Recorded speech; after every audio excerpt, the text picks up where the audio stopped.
అందరికీ నమస్తే.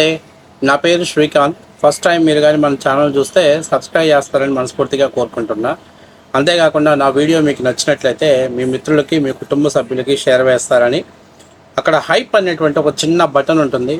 ఆ బటన్ ద్వారా కొద్దిపాటి ప్రోత్సాహాన్ని మీరు మాకు అందిస్తారని మనస్ఫూర్తిగా ఆశిస్తున్నా. ఎందుకంటే ఈ కొద్దిపాటి ప్రోత్సాహమే మాకు కొండంత ధైర్యాన్ని ఇస్తుంది. ఇక విషయంలోకి వెళ్దాం. నేను గతంలో సాధారణంగా తెలంగాణ జర్నలిస్టులతోటి పెద్దగా వాళ్ళతో మనం వైరం తెచ్చుకోవాల్సిన అవసరం లేదు. ఎందుకంటే ఏ రాష్ట్రంలో సంబంధించిన వ్యక్తులు ఆ రాష్ట్రంలో ఫైట్ చేయాలి. కాబట్టి అక్కడ కొంతమంది జర్నలిస్టులు తెలంగాణ ముసుకేసుకొని ఆంధ్రప్రదేశ్ రాజకీయాల గురించి, అది కూడా కూటమి ప్రభుత్వాన్ని బ్లేమ్ చేస్తూ కొంతమంది వీడియోలు చేస్తున్నారు. సరే, ఏదైనా కారణాలతో అక్కడ అరెస్ట్ చేయడానికి వెళ్తే మేము తెలంగాణ జర్నలిస్టుల యొక్క అస్తిత్వం ఇది. రేవంత్ రెడ్డి చంద్రబాబు నాయుడు గారి శిష్యుడు కాబట్టి చంద్రబాబు ఇక్కడ కూడా తెలంగాణలో కూడా రాజకీయం చేయాలని చూస్తే బరాబర్ సహించేదే లేదు అని చెప్పేసి మాట్లాడుతున్నారు. సో తాజాగా ఇంకొకటి భయంకరమైనటువంటి ఉమనైజర్, ఆడవాళ్ళ చేతుల్లో చౌరస్తాల దగ్గర చెప్పు దెబ్బలు తిన్నటువంటి ఒక వెధవ. వీడికి అటు కేటీఆర్ గారు అకౌంట్లో డబ్బులు వేస్తున్నాడు, ఇటుపక్క జగన్మోహన్ రెడ్డి గారు డబ్బులు వేస్తున్నాడు. వీడికి ఆ జీ బలుపుతోటి ఏది పడితే అది మాట్లాడుతున్నాడు. వాడి పేరు మీ అందరికీ తెలుసు. ఆడవాళ్ళ చేతుల్లో తన్నులు తిన్నటువంటి ఈ కోతి ముత్య మొహన్ నా కొడుకు. అర్థమైందా? ఈ కోతి మొహన్ నా కొడుకు. వీడి పేరు ఏంటి? అందరికీ తెలిసిన విషయమే. వీడి పేరు ఏంటంటే శంకర్. వీడిని తెలంగాణలో ముద్దుగా ఏం పిలుస్తారంటే రేపిస్టు తెలంగాణ జర్నలిస్ట్ శంకర్ అని పిలుస్తారు. సో వీడు ఏం మాట్లాడుతున్నాడు, తెలుగు 2 రాష్ట్రాల్లో నుంచి కమ్మ వాళ్ళని దుబ్బేయాలి ఫస్ట్ అని అంటున్నాడు. ఎందుకు మరి వీడికి అంత బాధ ఏంటో, వీడికి అంత ఇబ్బందికరమైన సంగతి ఏమిటో నాకు తెలియదు. కానీ ఎందుకంటే బహుశా వాడి పుట్టుకు ఏమన్నా కమ్మవాళ్ళు కారణం అయ్యారో నాకు తెలియదు. కానీ ఎవడో కమ్మవాడు గట్టిగా నాటు దెబ్బలు కొట్టుంటే మనోడు పుట్టుంటాడు. అందుకని పాపం ఊరు పేరు లేకుండా గాలిగా పెరిగాడు కాబట్టి అందుకని కమ్మ సామాజిక వర్గం మీద వాడు అక్కుస వెళ్ళగక్కుతున్నాడు. సరే, ఇప్పుడు నేను అడుగుతుంది ఏంటంటే, అంత కానరాని పనులు కమ్మవాళ్ళు ఏం చేశారో మరి మన రేపిస్ట్ శంకర్ గారు చెప్తే వినాలన్న కోరికగా ఉంది. ఈరోజు కూడా నేను మాట్లాడుతున్నా, ఎక్కడా మేము సూట్ కేసు కంపెనీలు పెట్టలా, ఎక్కడా మేము బినామీ కంపెనీలు పెట్టలా, ఎక్కడా మేము ఫోర్జరీ సంతకాలు పెట్టలా, ఎక్కడా మేము తండ్రి అధికారాన్ని అడ్డం పెట్టుకొని కోట్ల రూపాయలను దోచిపెట్టలా, ఎక్కడా మేము ఎవరి కష్టాన్ని దోచుకొని మేము పైకి రాలా. నేను అడుగుతున్నా, స్ట్రైట్గా అడుగుతున్నా, వాట్ ఈజ్ యువర్ ప్రాబ్లం? ఏంటి నీకు ప్రాబ్లం ఏంటి? బహుశా నీ డిఎన్ఏ టెస్ట్ చేయించుకో. నీ డిఎన్ఏలో కమ్మ వాళ్ళ డిఎన్ఏ ఉందేమనేటువంటి భయంతో నువ్వు మాట్లాడుతున్నావే. లేకపోతే ఎందుకు ఒక సామాజిక వర్గం గురించి పదే పదే మాట్లాడాల్సిన పని ఏంటి? అది చంద్రబాబు నాయుడు గారిని యుద్ధం చేసి ఎదుర్కోవడం చేతగాని ఆడిగి వెదవలంతా కూడా చేతగానటువంటి 0.5 గాళ్ళందరూ కూడా, ఈ 0.5 గాళ్ళందరూ కూడా ఆ సామాజిక వర్గం మీద పడి ఏడుస్తారు. నేను అడుగుతున్నా, కమ్మ వాళ్ళు ఎవరైనా ఒక కంపెనీ పెడతామని చెప్పేసి ఏదైనా విధ్వంసం చేశారా? ఏమన్నా ఆస్తులు దోచుకున్నారా? ఏంటి అంత కమ్మవాళ్ళ మీద మీకు అక్కుసా? నేను ఒకటే చెప్తున్నా, కష్టాన్ని నమ్ముకున్నవాడు కమ్మవాడు, చెమటని నమ్ముకున్నవాడు కమ్మవాడు, పరిశ్రమలు పెట్టినవాడు కమ్మవాడు, కార్ఖానాలు నెలకొల్పింది కమ్మవాడు, విద్యా వ్యవస్థలు నెలకొల్పింది కమ్మవాడు. వాళ్ళ కష్టాన్ని వాళ్ళు నమ్ముకుంటున్నారు. వాళ్ళ చుట్టుపక్కల ఉన్నటువంటి సమాజంలో కొంతమంది మార్పుల కోసం వాళ్ళు పాటుపడుతున్నారు. ఈరోజు నేను చాలా ధైర్యంగా చెప్తా, అరే శంకర్ భాయ్, నీకు దమ్ము ధైర్యం ఉంటే రాయలసీమలో ఏ సామాజిక వర్గం ఎక్కువగా ఉందో అక్కడ బీసీల పరిస్థితులు కానీ దళితుల పరిస్థితి కానీ ఎలా ఉందో చూసే దమ్ము ధైర్యం నీకు ఉందంటే నాతో పాటు నేను తీసుకెళ్తా. అట్లాగే ఏ సామాజిక వర్గం, కమ్మ సామాజిక వర్గం ఎక్కువగా ఉన్నటువంటి నెల్లూరు, గుంటూరు, ప్రకాశం, అట్లాగే కృష్ణా జిల్లాలలో అక్కడ దళితులు అలాగే బీసీల యొక్క సామాజికంగా ఏ విధంగా అభివృద్ధి చెందారో నీకు కళ్ళకు గట్టినట్టు చూపిస్తా. ఈరోజు నీకు కూడా రాజ్యాధికారం పేరుతోటి వాళ్ళని చేతులు కట్టుకొని నిలబెడుతున్నారు రాయలసీమలో. ఎందుకు కమ్మవాళ్ళ మీద అంత ద్వేషం దింపుతున్నారు? ఎందుకు కమ్మవాళ్ళని చంద్రబాబు నాయుడిని కొట్టాలంటే ఈ సామాజిక వర్గాన్ని బ్లేమ్ చేయాలి, ఈ సామాజిక వర్గాన్ని బూచిగా చూపించాలి? అరే యుద్ధం చేయాలంటే మీకు ఇంతకంటే ఇంకా ఏం చేత కాదురా? అరే ఇంతకంటే మీరు ఇంకేం చేయలేరా? మీకంటే 10 రెట్లు ఆ ట్రైన్లో చప్పట్లు కొట్టుకొని డబ్బులు ఎడుక్కునే వాళ్ళు 10 రెట్లు నయ్యం రా. వాళ్ళు విలువలతో ఉన్నటువంటి విధంగా బతకడం నేర్చుకుంటారు. మీరు జర్నలిజం ముసుకేసుకొని ఇంతటి చెత్త పనులు చేయడానికి మీకు సిగ్గనిపించట్లేదా? కాబట్టి నేను క్లియర్గా చెప్తున్నా, ఎందుకు అంత రాజకీయాలు చేయాలంటే ఇంత విలువల్ని దిగజార్చుకొని మీరు పనిచేయాలా? ఒక సామాజిక వర్గంలో ఈ రోజుకి కూడా కమ్మ వాళ్ళ సామాజిక వర్గాలలో పేదవాళ్ళు ఉన్నారు. ఏ సామాజిక వర్గం అయినా, ఒక కమ్మ వాళ్ళే కాదు, ఒక రెడ్ల సామాజిక వర్గంలో పేదవాళ్ళు ఉన్నారు, కనీసం అవసరాలు తీరిన వాళ్ళు ఉన్నారు. అలాగే బీసీల కులాలలో అలాగే ఉన్నారు, అట్లాగే ఎస్సీ కులాలలో అలాగే ఉన్నారు. ఎస్సీ కులాలలో ఉన్నతమైనటువంటి వాళ్ళు ఉన్నారు, బీసీలలో ఉన్నతమైన ఆర్థికంగా స్థితిగతులు ఉన్నారు. కానీ ఒక్క విషయం, జగన్మోహన్ రెడ్డి ముఖ్యమంత్రిగా ఉన్నప్పుడు ఏ రోజైనా ఎవరు కూడా రెడ్ల గురించి మాట్లాడరు, వాళ్ళ విధానాల గురించి మాట్లాడరు.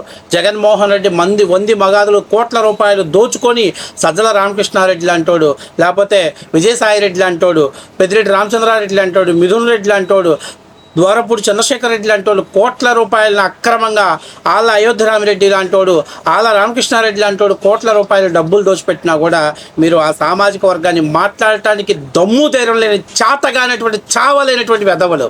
ఈరోజు చంద్రబాబు అధికారంలోకి వస్తేనే, చంద్రబాబు నాయుడు ముఖ్యమంత్రి అయితేనే ఒక సామాజిక వర్గాన్ని బూచిగా చూపించి రాజకీయ లబ్ధి పొందాలని అడుగుతున్నారు.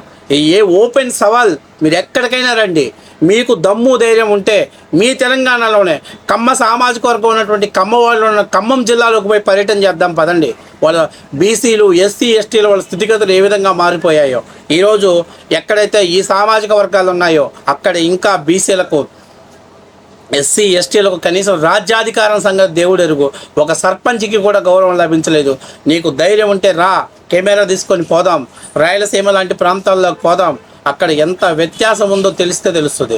ఇంకొక విషయం గుర్తుపెట్టుకోవాల్సింది, మీరు చంద్రబాబు నాయుడిని ఎదుర్కోగలిగితే ఎదుర్కోండి, చేతగాకపోతే నేను చెప్తున్నా, నేను చెప్పాను కదా, ట్రైన్లో తిరిగేటువంటి వాళ్ళ లంగాలు, జాకెట్లు ఇస్తాం, కట్టుకొని రైల్వే స్టేషన్లో తిరిగి చప్పట్లు కొట్టుకునే 5 రూపాయలు తీసుకునే బతకండి. కానీ ఇంత నీచంగా ఒక సామాజిక వర్గాన్ని ద్వేషిస్తూ, ఒక సామాజిక వర్గాన్ని నీచంగా చిత్రీకరిస్తూ రాజకీయ లబ్ధి పొందేటువంటి, ఇంతకంటే సిగ్గుమాలినటువంటి పని, ఇంతకంటే పొడుపు పూర్తి చేసుకునేటువంటి దరిద్రమైన పని ఇంకోటి ఉందా? నేను అడుగుతున్నా, ఏంటి కమ్మవాళ్ళు చేసిన తప్పేంటి? ఏం చేశారు కమ్మవాళ్ళు? కమ్మవాళ్ళు ఎక్కడైనా అరాచకాలు సృష్టించారా? కమ్మవాళ్ళు ఎక్కడైనా అన్యాయాలు చేశారా? ఎక్కడ భూ కబ్జాలు చేశారా?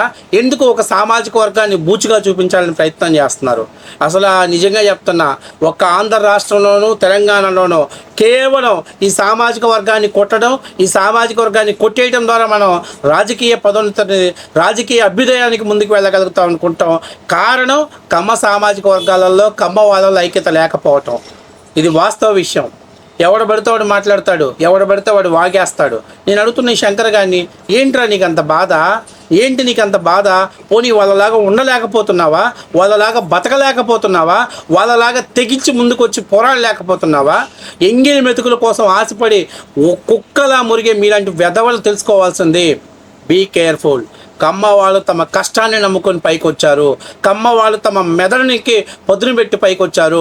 కమ్మ వాళ్ళు తమ పిల్లలకు చదువులు అందించుకొని వాళ్ళ ఉన్నత స్థితిలో తీసుకురావడానికి తీసుకొచ్చారు. తప్పనించి ఎక్కడ ఒక సంపదను దోచిపెట్టమనో, ఒక ఇల్లీగల్ యాక్టివిటీ చేయమనో, ఒక స్థలాన్ని కబ్జా చేయమనో, లేకపోతే సమాజానికి హానికరంగా తయారవమనో ఏ రోజు కూడా వాళ్ళ ఇళ్ళలో చెప్పలా. కమ్మ వాళ్ళు ఈ రోజుకి కూడా మా ఇళ్ళల్లో ఒకటే మాట చెప్తారు, అందరూ బాగుండాలి, అందులో మనం ఉండాలంటారు. అదే మా తల్లిదండ్రులు మాకు నేర్పించినటువంటి సంస్కారం. ఈ రోజుకి కూడా నేను మాట్లాడుతున్నా, ఈ రోజుకి కూడా ఇంకా మిగతా కులాలు ఎవరైనా ఈ విధంగా మాట్లాడితే నిన్ను తిట్టే తిట్లు, నిన్ను మాట్లాడే మాటలకు ఉరేసుకొని చేస్తావు. కానీ మా తల్లిదండ్రులు మాకు సంస్కారం నేర్పించారు కాబట్టి, మా తల్లిదండ్రులు మమ్మల్ని సంస్కారంగా పెంచారు కాబట్టి ఈరోజు మీకు సంస్కారవంతంగా సమాధానం చెప్తున్నా. ఇదే చాతగానితనంగా తీసుకుంటే చెప్తున్నాం కదా, ఈసారి సమాధానం వేరేగా ఉంటుంది. ఇప్పటిదాకా తెలంగాణ చౌరస్తాలో ఆడవాళ్ళు దన్నారు, ఈసారి తెలంగాణ చౌరస్తాలో కాదు, తెలంగాణ నడిబొడ్డున కమ్మ ఆడవాళ్ళ చేతులు తన్నులు తిరించుకోవాల్సిన పరిస్థితి వస్తుంది. గుర్తుపెట్టుకో, సిగ్గుండాలరా. రాజకీయాల్లో జర్నలిస్టు వృత్తిలో ఉండి ఒక సామాజిక వర్గం గురించి మాట్లాడుతున్నావు, ఒక సామాజిక వర్గాన్ని కించపరుస్తూ మాట్లాడుతున్నావు. నేను అడుగుతున్నా, ఒక కమ్మవాడు తప్పు చేస్తే మొత్తం సామాజిక వర్గాన్ని కంటగడితే ఈ లెక్కను తీసుకుంటే ఆంధ్రప్రదేశ్లో ఏ సామాజిక వర్గం లేదా తెలుగు రాష్ట్రాల్లో ఏ సామాజిక వర్గం నీతివంతమైందో చెప్పగలిగే ధైర్యం ఉంటే మాట్లాడు. సినిమాలు తీస్తారు, వాళ్ళు ఏముందులే పడి ఉంటారు, ఎట్లా బయటికి రారు వీళ్ళు. వాళ్ళు పాపం వాళ్ళ పాపం వాళ్ళనే పోతారు, వదిలేస్తారు. అదే వీళ్ళ పాలిట ధైర్యం అయింది, అదే వీళ్ళకి జీబోలిపోయింది, బయటకు వచ్చి మాట్లాడుతున్నారు. దమ్ముంటే తీయండి, రెడ్ల గురించి ఒక సినిమా తీయండి, మీకు చేతనైద్దేమో. లేకపోతే ఇంకొక సామాజిక వర్గాన్ని కించపరుస్తూ సినిమా తీయండి, ఏది లేదు ఇంకొక కులాన్ని కించపరుస్తూ సినిమా తీయండి. ఎండేస్తారు, బయట పోగులు పెడతారు, కానీ ఒక్క కమ్మ సామాజిక వర్గం వాళ్ళే ఏమి అనరు. వాళ్ళ పనులు వాళ్ళు చేసుకుంటారు. మేము ఊర కుక్కల్లాగా మొరుగుతాం, మేము గజ్జి కుక్కల్లాగా మాట్లాడతాం, మేము మున్సిపాలిటీలో వదిలేసినటువంటి బంధించినటువంటి గజ్జి కుక్కలు మాట్లాడతామని తట్లుంటున్నారు. కానీ ఈ రోజుకి మేము ధైర్యంగా చెప్తున్నాం, మా తల్లిదండ్రులు మాకు చెప్పింది సవాళ్ళను ఎదుర్కొని ముందుకు వెళ్ళండి, సవాళ్ళని ధీటుగా ఎదుర్కొని ముందుకు వెళ్ళండి. ఇలాంటి ఊర కుక్కలు ఉమ్మేస్తూ ఉంటాయి, ఇలాంటి గజ్జి కుక్కలు మురుగుతూ ఉంటాయి, ఇలాంటి పెంట తినేటువంటి కుక్కలు ఎలా పడితే అలా మాట్లాడుతుంటాయి. కానీ ధైర్యంగా ముందుకెళ్ళండి అని చెప్పారు. కాబట్టే మీలాంటి లోఫర్ నా కొడుకులు, డోఫర్ నా కొడుకులు, దేనికి పనికిరాని చెత్త నా కొడుకులు, రేపిష్ నా కొడుకులు కూడా మీరు మీడియా ముసుగులో వైట్ అండ్ వైట్ వేసి మేము జర్నలిస్టులం, మేము తెలంగాణ జర్నలిస్టులం. ఏం తెలంగాణ జర్నలిస్టురా నువ్వు? అరే భారతం ఏం జర్నలిస్టురా నువ్వు? అసలు నీకు జర్నలిస్ట్ అనే పదానికి అర్థం తెలుసురా? కేసీఆర్ ఇచ్చే చిల్లర మెతుకుల కోసం మాట్లాడే లఫుట్ గడివి, జగన్మోహన్ రెడ్డి వేసిన చిల్లర డబ్బుల కోసం మురిగే కుక్కవి నువ్వు జర్నలిస్టు అని చెప్పుకుంటున్నా. నీకు చంద్రబాబు నాయుడు మీద దూలగా ఉంటే చేసుకో, అంతేగాని ఒక సామాజిక వర్గం పేరెత్తి మమ్మల్ని కానీ మాట్లాడితే ఎవరికైనా చెప్తున్నాం, బరాబర్ మాకు అధికారమే, మాకేం శాశ్వతం కాదు. చంద్రబాబు నాయుడికి అధికారం వస్తే రాష్ట్రం డెవలప్మెంట్ అవుద్ది, మేమేం డెవలప్మెంట్ అవ్వట్లా.